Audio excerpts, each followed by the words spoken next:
Hello welcome back to my YouTube channel journey with Ranaya. അപ്പോൾ എന്തൊക്കെയുണ്ട് Christmas വിശേഷങ്ങൾ? നമ്മളിവിടെ നമുക്ക് വിൻ്റർ ബ്രേക്കൊക്കെ തുടങ്ങി. അപ്പോൾ അത് കാരണം ഇനിയിപ്പോൾ ക്രിസ്മസൊക്കെ ഒന്ന് ഒന്ന് കാണണം. എങ്ങനെയാണ് യു എയിലുള്ള ക്രിസ്മസ് ഒന്ന് കാണണം. കഴിഞ്ഞ വർഷം ഞാൻ കണ്ടതാണ്. എന്നാലും ഓരോ വർഷവും ഓരോ പുതുമയാണല്ലോ. അപ്പോൾ ഇന്നത്തെ മെയിൻ അജണ്ട എന്ന് പറയുന്നത് നമുക്കൊരു പ്ലം കേക്ക് വാങ്ങിക്കണം. ക്രിസ്മസ് ആണല്ലോ വരുന്നത്. പിന്നെ ഇവിടുത്തെ ക്രിസ്മസൊക്കെ എങ്ങനെ ഉണ്ടെന്നൊന്ന് കാണുകയും വേണം. അപ്പോൾ അതിനായിട്ട് ഫസ്റ്റ് ഞാൻ ആദ്യം പ്രിഫർ ചെയ്തത് ഡെൽമ മാളാണ്. ഞാൻ എപ്പോഴും പോവാത്തൊരു മാളാണ് ഡെൽമ മാള്. അപ്പോൾ നമുക്ക് ആദ്യം ഡെൽമ മാളിലേക്കൊന്ന് പോയി നോക്കാം. പോകുന്നതിൻ്റെ ഒരു ഷോയാണ് കേട്ടോ കാണുന്നത്. അപ്പോൾ ഞാൻ നേരത്തെ പറഞ്ഞ ഡെൽമ മാളിലാണ് കേട്ടോ നമ്മളിപ്പോൾ നിൽക്കുന്നത്.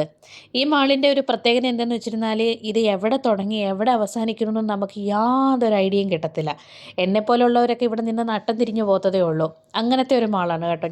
എനിക്ക് അധികം അങ്ങോട്ട് പ്രിഫറൻസ് ഇല്ല. പിന്നെ ജസ്റ്റ് എങ്ങനെയുണ്ട് ക്രിസ്മസിൻ്റെ എന്തെങ്കിലും പുതിയ കളക്ഷൻസോ കേക്കോ ഒക്കെ എങ്ങനെ ഉണ്ടെന്ന് കാണാമെന്നായിരുന്നു.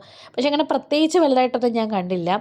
പിന്നെ അങ്ങനെ കേക്ക് നോക്കാനാണ് വന്നതെന്നുണ്ടെങ്കിലും H&M കണ്ടപ്പോൾ വെറുതെ ജസ്റ്റ് ഒന്ന് അകത്ത് കയറി. ഞാൻ പ്രത്യേകിച്ചൊന്നും വാങ്ങിച്ചൊന്നുമില്ല. എന്നാലും അവിടെ കണ്ടതൊക്കെ എടുത്തൊന്ന് വെച്ച് നോക്കി.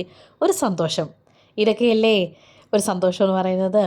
പിന്നെ അപ്പോൾ നമ്മൾ ദൽമ മാളിൽ വിട്ടിട്ട് നേരെ എൻ്റെ ഫേവറേറ്റ് ആയിട്ടുള്ള മസിയാദ് മാളിൽ വന്നു. ഒരു പൂ ചോദിച്ച് വന്നപ്പോൾ പൂക്കാലം കിട്ടിയെന്ന് പറഞ്ഞതുപോലെയായിരുന്നു കേട്ടോ. ഒരു പ്ലം കേക്ക് വാങ്ങിക്കണം എന്ന് വിചാരിച്ചാണ് വന്നത്.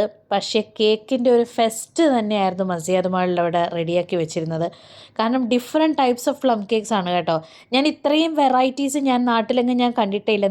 നമുക്ക് നാട്ടിലറിയാമല്ലോ, ഡിലൈറ്റിൻ്റെ ഒരു കേക്കുണ്ട്, എലൈറ്റിൻ്റെ ഒരു പ്ലം കേക്കുണ്ട്. ഇതാണ് മെയിനായിട്ട് അവിടെ റൺ ചെയ്തുകൊണ്ടിരിക്കുന്നത്. പക്ഷേ ഇവിടെയെന്ന് വെച്ചിരുന്നാൽ അയ്യോ, പല ഇനം കേക്കുകൾ പല ഷേപ്പിൽ പ്ലം കേക്കിനെ റെഡിയാക്കി വെച്ചിരിക്കുകയാണ്. ഇതൊക്കെ കേക്കാണ് കേട്ടോ ഈ കാണുന്നതൊക്കെ. പിന്നെ കേക്കിൻ്റെ കൂടെയുള്ള ഗിഫ്റ്റ്. അപ്പോൾ ഭയങ്കര ഒരു ഒരു ഫീസ്റ്റ് ഫോർ ദ ഐസ് എന്ന് തന്നെ പറയാം കേട്ടോ. അപ്പോൾ എല്ലാവർക്കും അഡ്വാൻസ് ഹാപ്പി ക്രിസ്മസ്.